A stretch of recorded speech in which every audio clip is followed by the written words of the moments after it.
want to do is let's go to the book of Jude real quick. And for those that are joining us online, we're in the final stages of our introduction to the book of Genesis. And we're going to go all the way to the book of Jude.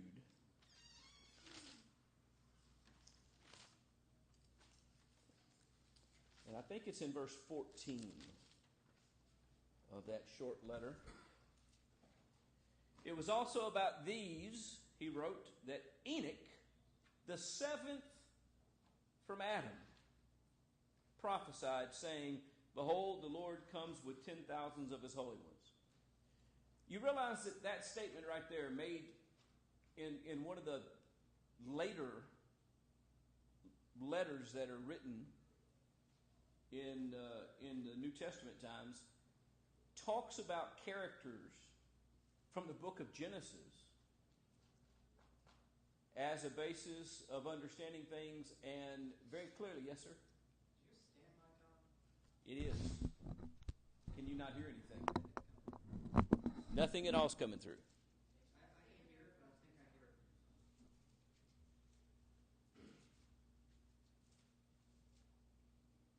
It says live. That's new. Okay, let's do this real quick. Because I think I can do this, and I think I can do this, and I think I can do this. We're going to get a little bit of looping for a minute.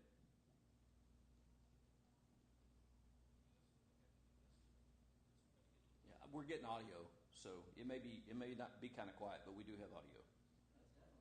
So we're going to work with it. All right. So Jude writes about Adam, who is talked about in Genesis 2, right? As a literal, real individual. And then he speaks about 8 generations or 7 generations after him. The 7th from Adam, the 7th generation from Adam. So if you go back to the early genealogy in Genesis, you follow it, you get to Enoch, 7 generations away from Adam. Jude writes about these things as being what?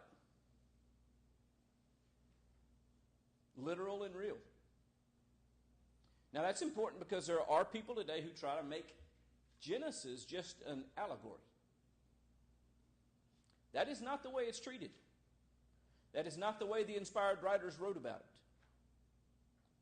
That is not the way that they built their arguments.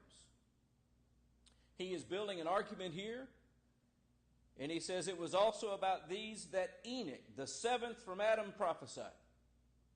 Enoch prophesied, the 7th generation from Adam, this individual who was born 7 generations after Adam. And the only way that we learn about either one of those characters is through the genealogies of the book of Genesis. And he goes on to make his argument. Look at 1 Timothy chapter 2. Paul is writing, of course, to the evangelist Timothy. If I can read my writing, I think this should be verse 13. For Adam was formed first, and then Eve. And Adam was not deceived, but the woman was deceived and became a transgressor. He is here making an argument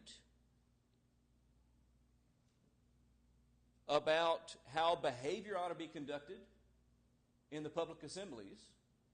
And he is laying down the basis of some of the conclusions that he draws. And they are based upon what? Genesis chapters 2 and 3. This is the way it ought to be because we're told that Adam was formed first and then Eve was formed. And we're told that Eve was deceived.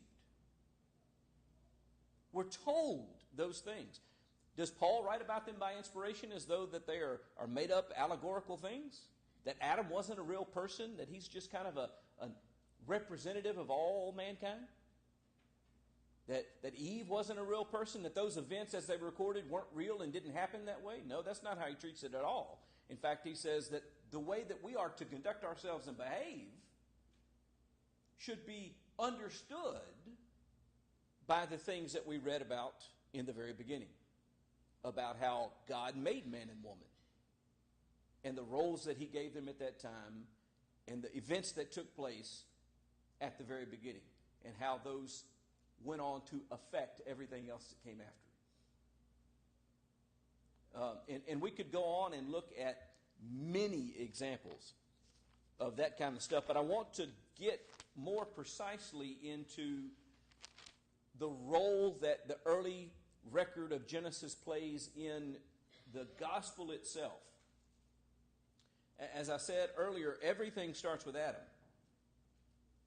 And that's even true about the gospel itself. Look at 1 Corinthians 15, verses 20 through 22. But in fact, Christ has been raised from the dead, the first fruits from those who have fallen asleep. This is actually a chapter dealing with the resurrection. He's making an argument for the resurrection. He says, "For as by a man came death, by a man also the resurrection of the dead. For as in Adam all die, so also in Christ shall all be made alive." And so, what is he saying? Well, he's saying that Adam was the first man that ushered in sin, and with sin, death. And Christ, therefore, came to do what? To make resurrection from death a reality and a possibility for us. And then look down to verses 45 through 47 of the same chapter. He visits them again. "Thus it is written, the first man, Adam, became a living being." What's that based on? Genesis. God breathed into his nostrils a breath of life, and man became a living being. What was that man's name? In Genesis 1, he's not named. It's Genesis 2 where he's named. But here we're told that the first man, Adam. Who was the first man? Every once in a while you hear people say, well, God may have created other people. What I can tell you is that the first person created was who?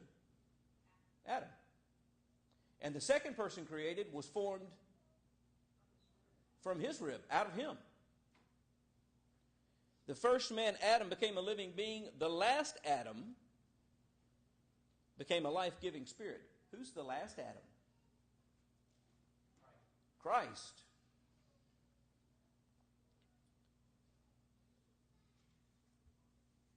It's not the spiritual that's first, but the natural, and then the spiritual. The first man was from the earth, a man of dust. The second man is from heaven. As was the man of dust, so also are those who are of the dust. And as is the man of heaven, so also are those who are of heaven. We need to understand that this text deals with Adam as just as real of an individual in the events of his life as just as real as it deals with Jesus as an individual. Was Jesus real? Was he a real person? Did he live? Did he die? Was he raised? How could anyone suggest that the story of Genesis 1, 2, and 3 is not talking about actual history that happened when the inspired writers in the New Testament say that they are the very foundation of the entire good news of salvation? That the reason why Jesus had to come is what? Because man sinned. The reality of Adam's sin made Jesus necessary. And just as certainly as sin came into the world by Adam, resurrection was introduced how? Through Christ. And just as certainly as the natural had to come first, we're born as men of the flesh to begin with, then what do we become? In this context, men of heaven. That happens later. The natural comes first, and then comes the spiritual. The resurrection is going to come. The change is going to come. We're going to be like him later. Right now, what are we? We're flesh. And like all flesh, what's going to happen? We're going to die. Another thing to look at, the book of Romans. Romans chapter 5. A somewhat similar conversation. We're just going to look at verses 12 through 14. Therefore, just as sin came into the world through one man and death through sin, so death spread to all men because all sinned. I wish everyone would read the entire verse when they read verse 12. Death didn't spread to all men because Adam sinned. Death spread to all men because what? All men sinned. We all acted just like he did. For sin indeed was in the world before the law was given, but sin is not counted where there is no law. Yet death reigned from Adam to Moses, even over those whose sinning was not like the transgression of Adam, who was a type of the one who was to come. Adam was a type of the one who was to come. Who was that? Christ. That's why in 1 Corinthians 15 it refers to the first Adam and the last Adam. So you don't have any of the record without these things being the case and without them being true. Now, is the Bible, specifically is the book of Genesis, a book of history?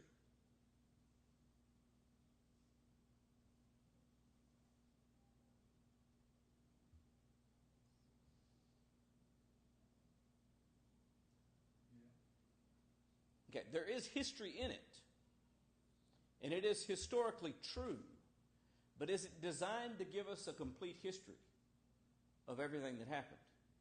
And the answer is no. We go through lots of generations in a really short period of time. We don't hear a whole lot about what they did. How many children did Adam and Eve have?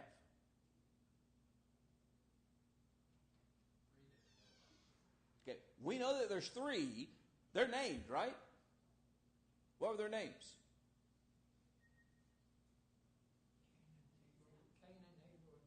Cain, Abel, and Seth. The Bible also says that they had other sons and daughters. How many other sons and daughters did they have? We have no idea how many, though. Nor do we know any of their names or anything that any of them did. 0 record. So that'd be like me telling you my life. I'm going to tell you my life history and me telling you that I married Sherry and I had a son. And his name was Michael Jr. And that's all I ever told you, other than I had some other kids too. Would you consider that you'd gotten a full family history on me? Not at all. This is not recorded to be a historical document. It's recorded to tell us the history that we need to know. That we need to know for what purpose? To learn about Jesus. And keep that in your mind because we're going to revisit that in a moment. We talked about Genesis being a book of beginnings. There's a lot of beginnings that are recorded in this book. Okay, we have the beginning of the universe and all material things in Genesis chapter 1, right? There was nothing, and then God spoke, and it was. And it covers the earth, and it covers the water, and it covers the heavens, and it covers the sun, moon, and stars, and it covers all the material things that exist in the greater universe. How big is the universe, by the way? We don't know that. Does he describe to us the entire universe? No. In fact, there's really only 3 things that are named specifically out of the material universe that he made. What are they? The earth, the sun, and the moon. And everything else is encapsulated in the phrase, and he made the stars also. Why aren't we told about each particular body in the heavens that was created and why it was created?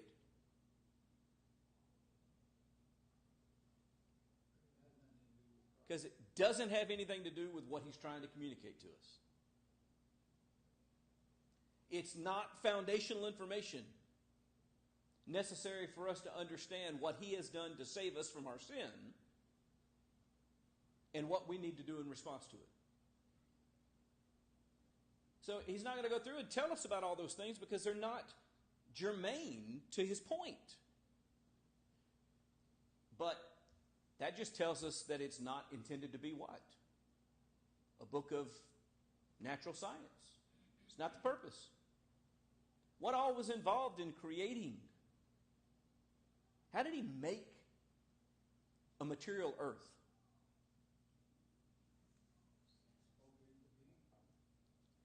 The earth was formless and void. Okay. In the beginning, God created the heavens and the earth. That's the opening words. The earth. He created the earth. Okay, how did he create the earth? What did it consist of? How did he make the minerals that make up the earth and the dirt? How did he make? What all did he make? How many elements are there? We have a table of elements, right? As we discover these things, we add them to this.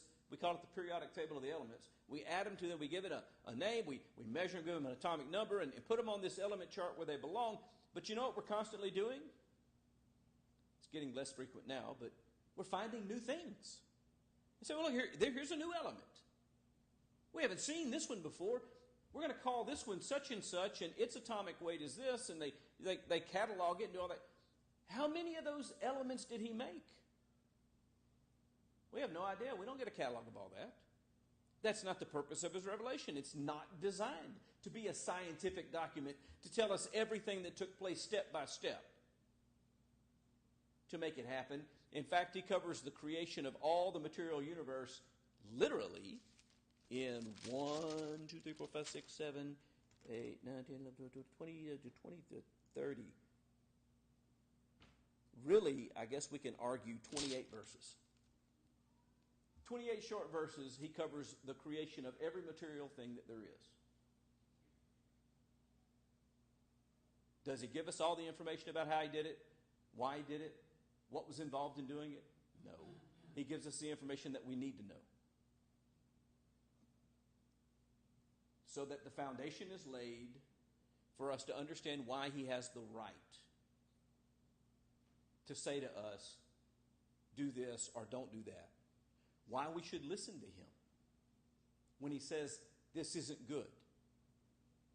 You do realize that the very first mistake that a human being made was not believing God when he said this isn't good. That's the very first mistake that a human being made. God said, don't do that. It's not good for you. And they went, well, I don't see why it's not good for me. It looks good to me. And did it. Was it good for them? No. Why should they have believed God? Because he made it all. He knew what they needed and what they didn't need. And we need to understand that story so that we understand ourselves. We don't need to understand Adam and Eve so that we have a working knowledge of those two individuals. We need to understand the mistake that they made so that we understand ourselves and what we do and why it's important to consider what God has said rather than just do what we think is right. Yes, sir. All these things that we learn about Genesis and the Bible, it's so important that our children know this. So important. That's why he tells us to train up our children in the way in which they should go. And a lot of people don't understand how important that is. You have that ability to do it, and it's important for you to do it because God wants your children to know. Yep. Chapter 2 of the book is all about what? The beginning of man, marriage, and family. That's what chapter 2 of the book of Genesis is about. So that we understand the relationship between male and female, so that we understand what marriage is, so that we understand the point of procreation in families, and the obligations that stand within those relations. Chapter 3 is the beginnings of sin on the earth, and more importantly, of redemption being introduced, the idea of being redeemed from sin. Chapter 4 is all about sacrifice and religion and worship of God. Chapter 6 through 9 introduce the beginnings of the judgment of God against evildoing. Chapters 10 and 11 deal with the beginnings of societies and ethnicities and nationalities and languages. Chapter 12 deals with the beginnings of the covenant people of God, a people that are in a relationship with God, special, set apart from the rest of creation. It's about the execution of the redemptive plan.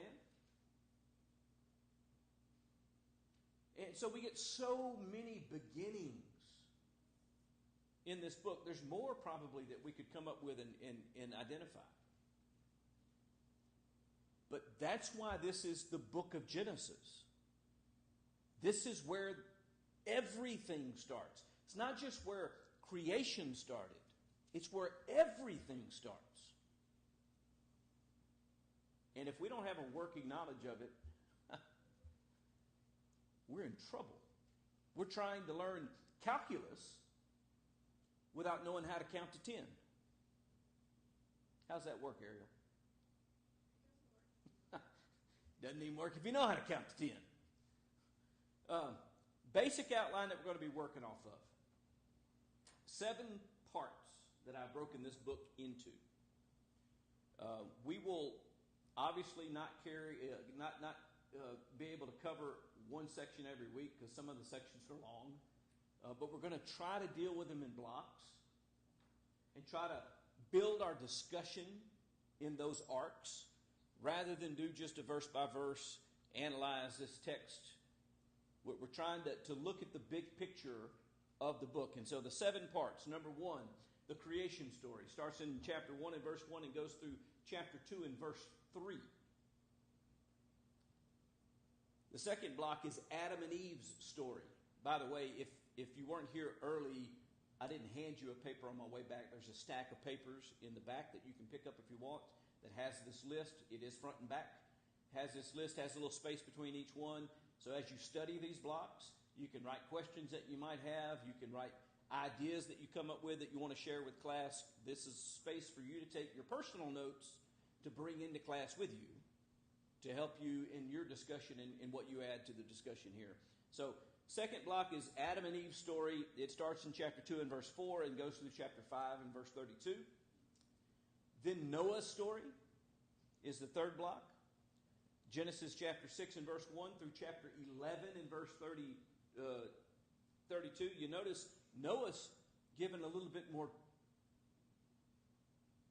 page count than anything else up to here. Creation gets a chapter. Noah's story gets 5 chapters. Why do you think that is?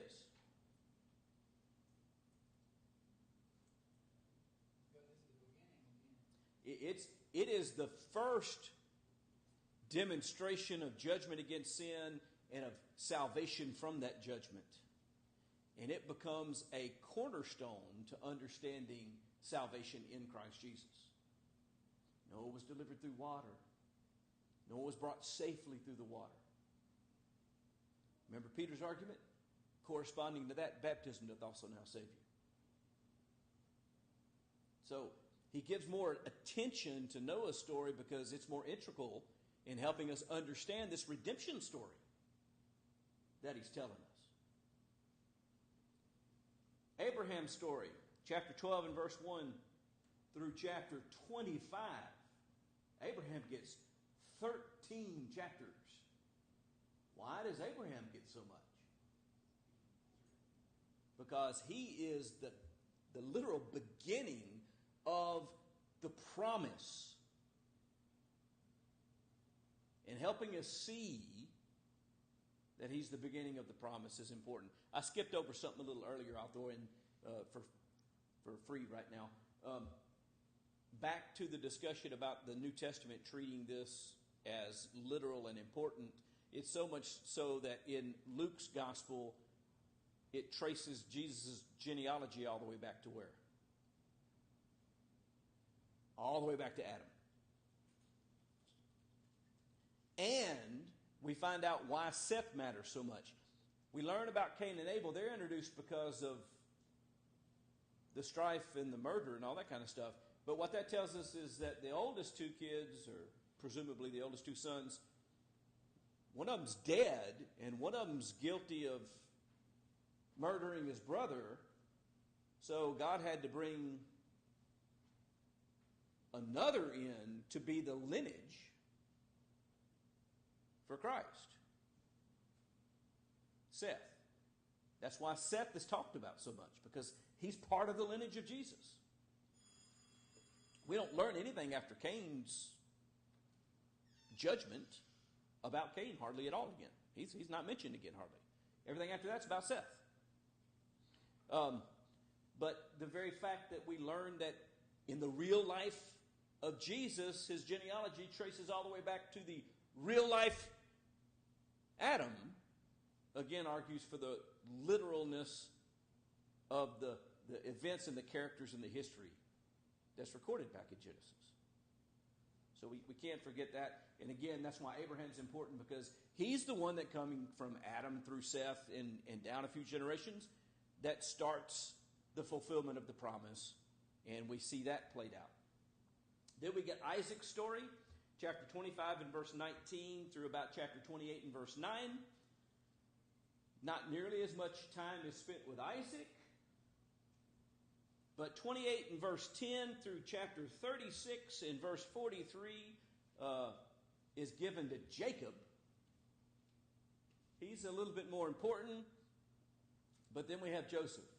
And Joseph, from Genesis 37:1 all the way to chapter 50 and verse 26, is Joseph's story. Why is so much time spent with Joseph?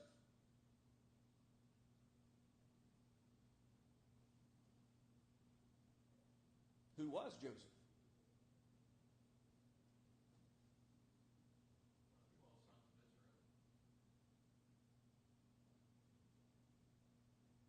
And what about him? What's significant about him?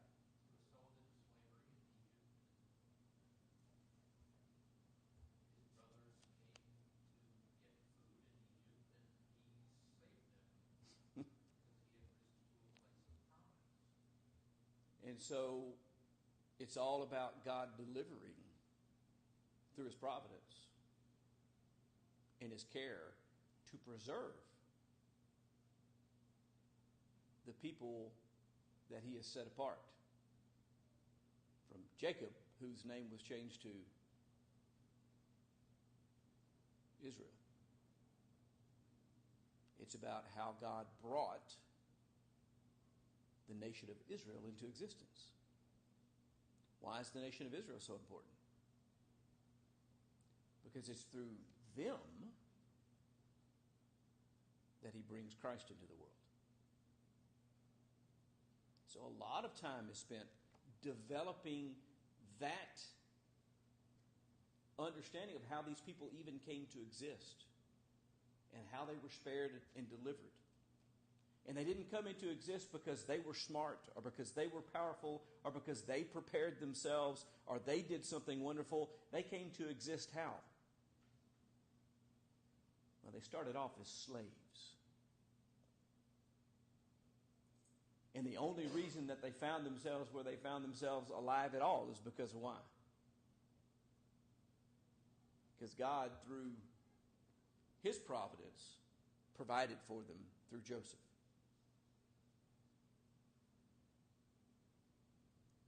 Did Israel really have any basis on which to claim superiority over anybody? No, there was nothing special about them. They hadn't become great because of something that they did. They got themselves in a situation where they couldn't even feed themselves. And it was only by God sparing them through the son or the brother, depending on how you want to look at this story, through the brother that was sold into slavery and tried to be done away with, only by God using him to preserve them did they even live. And then they end up being slaves. And from that, God makes a great nation to fulfill the promise to number the descendants of Abraham more than the sand of the seashore or the stars of the heavens. Yes, sir.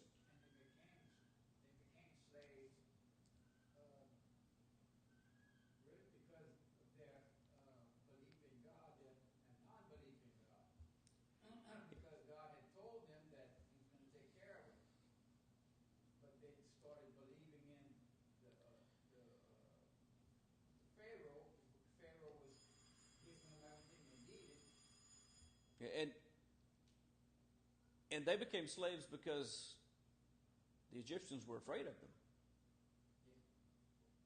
God had blessed them, and they were multiplying. And that should teach us something. If we today, as the people of God, are serving God and are blessed by God, and we are prospering and multiplying and making a difference in the world, what's going to be the result of worldly people around us? It's going to be exactly the same as the Egyptians toward them. We shouldn't be surprised by that. If the world is our best friend, we're probably not doing something right. If the world is not afraid of what we're teaching and doing, we're probably not doing something right. We need to remember that and think about that. And so what we're going to do, if the Lord wills, as we move forward, that was the first bell. So I don't want to spend a whole lot of time in this, but I'll go ahead and tell you that the first block, there it goes, wakes up. The first block is the creation story, going to be Genesis 1 through chapter 2 and verse 3. So look over that, read it all, think about it, meditate about it. If the good Lord wills, next time we will have a discussion about creation, looking at things like, why is the information important to us? Not just what happened, but why we're told. Because like I said, there's a lot of stuff we're not told. And to borrow a phrase from my good friend Jack Holt, God doesn't deal in the trivial. If God spoke it to us, it's because we need to know it. So read it asking yourself, okay, what does this have to do with me? Why is this information that's important for me to know? And how does it help me? Yes.